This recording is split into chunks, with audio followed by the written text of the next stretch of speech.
fights coming up this week. We We have do. We do. you want to give a quick rundown on what do you think about some of the fights? Do you want to try to say who you like, who you don't? I like I like I like Alex again against Yuri just because I feel like Yuri is such a hectic, unorthodox fighter, and I feel like these are the kind of guys that Alex like is able to like program them into like biting on shit, and then that left hook just rings them. So I think Alex beats Yuri again. And plus, dude, I just don't like anyone other than Izzy whose game plan against Alex is to stand and crack with Alex. That's just never a fucking good idea. So Yeah. No. I like Alex to win that fight. I You actually know, like Diego Lopez. I can't wait to see Pfeiffer fight. Yeah, that's another dude who just fucking he's got a death touch in his hands. He's got a death. He hits so fucking hard, and he's on a path. He's on a path where he looks to me like he's on a championship path. Like, I'm not saying he's gonna be the champ. I'm saying he's on a path to be able to fight for a championship and potentially be a world champion.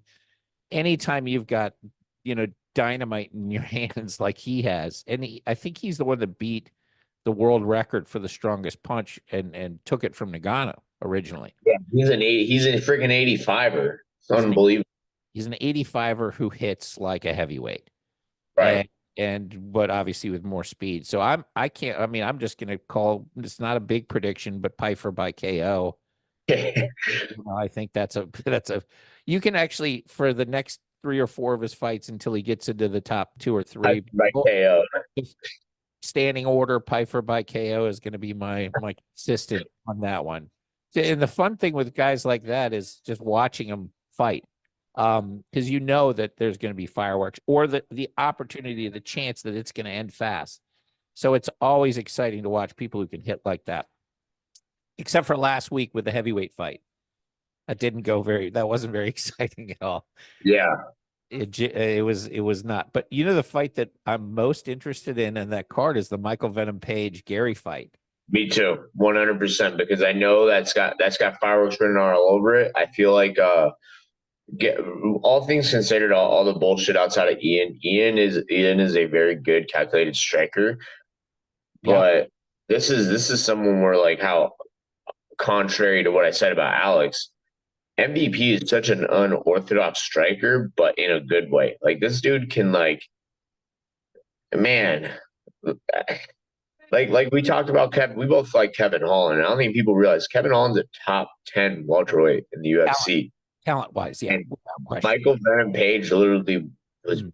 beating him up, laughing at him, styling on him, and out there just cruise to win. And I think he's gonna do the same against Gary. I don't see Gary really like having an answer, showing MVP anything he hasn't seen. I think this is a style of fighter that you really can't prep for. You really can't have training partners come in and say, "All right, fight like MVP."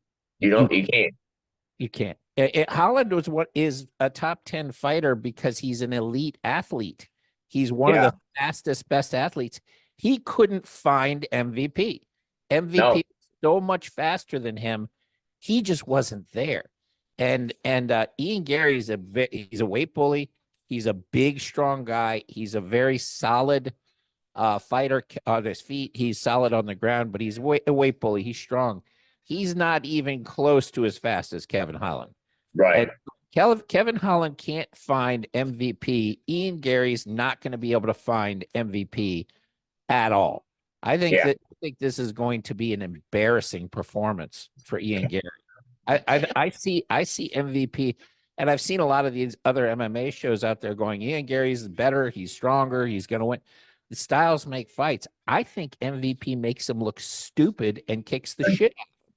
I don't even I think it's going to be a close fight. no, I agree. I feel like MVP. Everyone's like, "Oh, he was a Bellator champion. Bellator's lesser promotion, dude." Yeah. That don't mean shit. That don't mean shit. That guy is a super high level striker, and unless Gary's gonna go out there and wrap up MVP and take him down, I That's don't see him being able to win it. I think MVP will just crack him up for 3 rounds and get the win. Yeah, I mean, I don't think it's going to be. I don't think there's much of a chance. But I say this, but there's always a chance. I don't see it ending early unless Gary gets a hold of him and brings him to the ground and somehow wraps him up. I just don't think anybody's going to be able to find him that isn't at Holland's level or faster. And there's not many guys like that. So that's a weird fight for me. I just see it as MVP. I know UFC fans are shitty about, well, he's coming from a different promotion. It's a lower level. If you watched him fight Holland, he's too fast for everybody. And Yeah. the fact that fucking Mike Perry beat his ass in bare knuckle is one of the Crazy. most remarkable things that's ever happened in combat sports history to me. Because Mike Perry is not, he's a hell of a fighter, but he's not known for being nearly that fast. And the fact that he caught him and beat him down is remarkable. Perry just kept coming. Yeah, Perry literally kept walking at him, man. And in that fifth round, The pace. Perry's just fucking getting jabbed and he's hitting him and hitting him. And MVP's backing up, and it's like, oh shit, dude. Like he's really gonna do this. That was unreal to me when I watched it. In the overtime, MVP had melted already. He had Yeah. nothing Oh, left. He was trying to dig down, and there's nothing left to dig. And Perry is just like, this is what I do. I'm a psychopath. I'm going to keep coming. Amazing. But so I'm excited. Those are the three fights. The Page fight, the Pereira fight, and the Pfeiffer fight are the three that I can't wait to fight. Who else do you like on the card? I think Diego Lopez is gonna beat Brian Ortega, and I think he'll submit Brian. Dude, I think Diego Lopez is so fucking good. It's crazy. Like he's a dude who it was a real interesting fight against Ibalov because he took it on 7 days' notice. Mm-hmm. Dude, I think he beats Ibalov if he's got a full fight camp. He doesn't take that 10 days' notice because he had him in so much trouble. And then his next fight, I can't remember who it was against. He goes out there and knocks the dude out. It's like the dude's got stones in his hand. He's Yeah. an excellent submission artist. The guy's insane. Like I really like him in that featherweight division. I think he's going to be I think he can be a top three fighter, and I think he's gonna beat Ortega. I really think he can beat Ortega, and he's got the skill set to win the belt. Like I think really highly of Diego. Like that guy's good.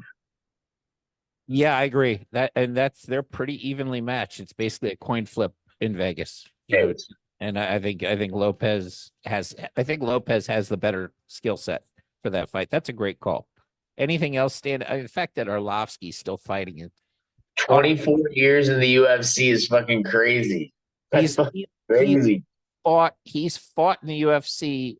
When you think about it, about 5 years longer than the most beautiful human being that the UFC has, the jiu-jitsu expert. What's his name from Brazil? The young kid that everybody fucks with because his face is a little bit masky. Rosas. Rosas Jr. Yeah. He's fought in the UFC for about 6 years longer than Rosas Jr. has been alive. Yeah, it's unfreaking believable, dude. 24 years is just I saw that today, and it said Andre Arlovsky's been this. It's been 24 years since he started fighting in the UFC, and it's like that's unfathomable. I can't even say that. I can't even process that. Like for him to have this much longevity in this sport at heavyweight, where dudes like literally crush your skull, unreal. And his fighting style's changed. He's such a smart, high IQ guy. He doesn't take a lot of big shots in there. Yeah, He's like, now he's a way far smarter fighter now, which I like to see, which I think is what extended his career. Because back then, dude, he he, used to have a glass chin. He'd touch that thing and he'd go down.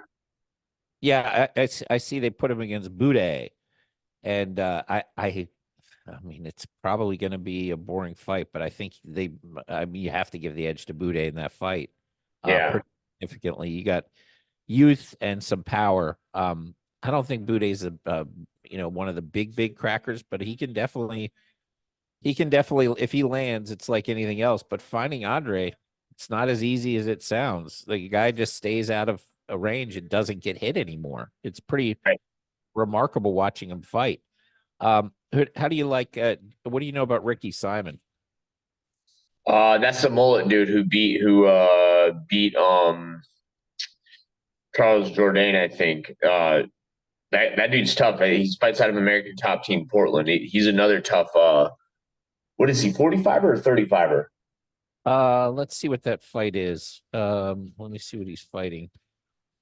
Shoot, it doesn't say in the thing I'm looking at. I'll have to look it up. I don't know where these. Ricky's got a. Ricky's another dude who's a dog. He's got his chin and his head coming forward, and he fucking just marches at you, throws mean shots. He's a tough dude. I think he's a Ultimate Fighter alumni too. I think he was on the Ultimate Fighter years ago. Been in the UFC a while too. Yeah, this card's going to be a fun card. I mean, I'm going to dig in on some of the other people. There's a kid that's coming in from Japan who's Suryua, who's supposed to be a fucking savage. It's his first fight. And some of these kids from Japan that are coming in are really high level. Shit, Japan beat us at US football yesterday. I saw that. I mean, we beat Pakistan at cricket, the United States did, which is unheard of. And then we lose at the one sport we're supposed to be great at to the Japanese. So they got their revenge for Hiroshima and Nagasaki yesterday by beating us at our own sport badly too. 41-21. It wasn't even close. So these Japanese are starting to kick the shit out of us at our own sport, which is never a good sign. This is Biden's America, by the way. This shit never would have happened. Are you going to watch the debate tonight? Fuck yeah, dude! It's comedy. That's So just good. I can't wait. I just hope the moderators don't sit there. President Trump, please stop, please stop. I hope they don't fucking turn off his mic like they used to, man. Because I know he's just gonna be coming with. There's gonna be so many moments during that's just gonna be pure fucking comedy, and I can't wait. I watched a scene from one of the last ones where Megyn Kelly goes, President Trump, part of the reason people like you is you speak your mind and you say things that aren't political at all. But you have a history towards saying terrible things about women. You've called women fat. You've called them ugly. You've called them pigs. And he goes, that's just Rosie O'Donnell. And, and the crowd fucking goes, and she can't even get the rest of it out because the crowd's just dying laughing. They can't believe he said it. She's like, no, sir. No, sir. And the crowd's going, whoa. One of the funniest was when he was debating Hillary, and every time Hillary said something wrong, like like just comedy. President Trump, he's like, why? He's like, I'm just going to defend myself. She's wrong. It's going to be, but CNN did something squirrely with this where nobody is allowed to use the film from this in any way. So basically, they control the whole narrative. Of course, nobody in conservative media is allowed to show Biden, shitting himself. They're going to take Biden's best moments and pretend that that's the way it went. So if you're not watching it live, you're not going to find out what happened at all. Pretty much, you either watch it live or you just listen to horseshit. So I can't wait. I'm going to be curious how they're going to keep Biden all mentally there for the duration of it. That's what's going to be the challenge. So you'll love this. The Biden won a coin flip. And in the coin flip, if you win, you get a choice of one or two things. You can either pick which podium you have on the stage, or you can go last. And in a debate, which one is a bigger advantage? Going last, so you can rebuttal everything. Correct. He chose the podium. Now, why did he choose the podium? He chose the podium because they're giving him drugs that will wear off. And at the end of the debate, he's going to have no drug. They don't want him to go last because at that point, he's no longer, the meth and the crack that they load him up with is gone, and he'll be a bumbling idiot because once the wheels come off the bus, basically time is not his friend. From the time they inject him, it's a ticking time bomb, and every second that goes by, he's going to fade. So they use the podium as opposed to going last to try to protect him from himself because the drugs will be wearing off. Otherwise, there's no reason to do that. Everybody in a debate would want to go last. That's the strongest place to be. So, yeah, he'll be drugged up. He refused a drug test. Trump's like, I'll do it. Yeah, I saw that too. Trump said I would love to. He's like, I'll drug test. Yeah, I'll do it. And Biden's like, the team Biden's like, no, we're not going to do that shit. Of course they will. Yeah. Oh my God. You can't even make this shit up, man. You really can't. But it's even so, I think they set this up. Here's my opinion. And again, I might be wrong, but I think they set this up early So if Biden botches it really bad, they can replace him after they throw Trump in jail on the 11th, because that's his sentencing is July 11th. So they'll throw him in jail. They'll replace Biden after and say, we need a brand new clean slate. Joe Biden's going to spend time with his family. He's going to, his wife, his child, he's going to step aside. They'll move in Gavin Newsom, Hillary Clinton, maybe Michelle Obama, whoever, some combination, and just use the Trump distraction as a distraction for why they're replacing Biden and say, hey, we need 2 new candidates. Do over, there's plenty of time. We've got 6 more months. Let's get some fresh faces in there. I think that's going to happen. That's why they're doing this so early, so that if he fucks it up so bad, they can pull the switcheroo on him. Yeah, you're right. We haven't even done any like primaries or any shit like that, and here we are, and they're fucking saying it's going to be Trump and Biden already. So they're probably They haven't even had the conventions. No DNC, exactly. no Republican convention, and they're doing a debate this early. The reason they're doing the debate this early is if he does botch it, which he probably will. He took the whole week off just to. He already has the questions. They're from CNN. They've given him questions. They've given him his one-liners because he has to memorize it, and they're doing it this they're doing it this early to say, if you fuck this up, we gotta pull the ripcord. We have plenty of time to do so before Trump gets sentenced and before the RNC. I mean, there's no reason to do it otherwise at this point. So either way, it's going to be great comedy. I'm excited for it. I might just take some edibles and just watch this fucking thing. It's gonna be a shit show. What is the start time for, by the way? Because I'm tuning into that definitely. That's a great question. Usually they go off at about 9. Yeah. But in this case, because both people are so old, they may have moved it up. I'll find out when we're off and I'll text you about it. But back to the beginning, let's let you go because I know you've got a wonderful fiance to attend to. Please tell her I said congratulations, send my best. I really like her. I met her the first time and told you guys to have babies. Second time I met her, she was so conscientious and so kind. She was like, "Can I get you? Do you want to come with us? Do you want?" Just so genuinely warm and attentive and kind. Just kind, like really, really nice. So I'm thrilled for you guys, and you couldn't finding a nice woman in Florida is like finding a fucking a Hope Diamond.